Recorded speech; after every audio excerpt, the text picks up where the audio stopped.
Pessoal, eu vou falar um detalhe sobre essa ideia aqui de compartilhar páginas, que é o que acontece no Linux, tá? Imagina que o seu processo fez o fork, e aí você tem aqui os dados do processo, a princípio do processo um e os dados do processo 2 distintos. A gente poderia fazer dessa forma, mas no caso do Linux ele não faz isso não.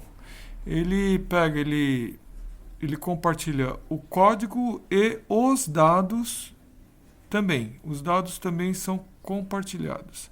É óbvio que à medida que o processo pai e o filho estão rodando, vai acontecer dos dados, pode acontecer, né, dos dados do pai e do filho ficarem diferentes um do outro, normal. Então aí, para resolver esse tipo de problema, a gente tem esse copy on write. Então a ideia é a seguinte: logo no Linux, quando a gente faz o fork, código e dados são os mesmos, até que o pai ou o filho resolva fazer uma escrita. Então, daí na hora que alguém resolve, o pai ou o filho, na hora que alguém resolver fazer uma escrita na área de dados, então a gente vai ter uma exceção e aí os dados do pai são copiados para o filho, tá bom? Quer dizer, daí a gente faz com que aqui os dados do filho, né? Faz de conta que data 2 aqui são os dados do filho.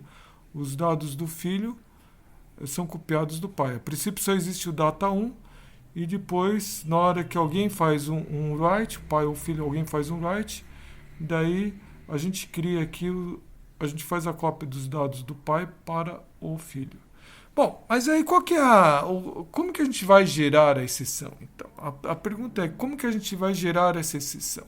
Como gera a exceção, tá? A gente gera exceção fazendo com que os dados, a princípio do pai e do filho, eles são compartilhados como read-only. Esse que é o segredo.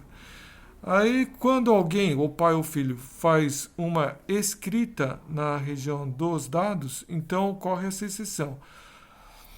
Na hora que ocorre a exceção, o sistema operacional, o kernel, vai lá, né, e tem que tratar da exceção, é aí que ele pega e duplica, ele pega e faz a cópia da memória de dados do pai para o filho. Não é interessante?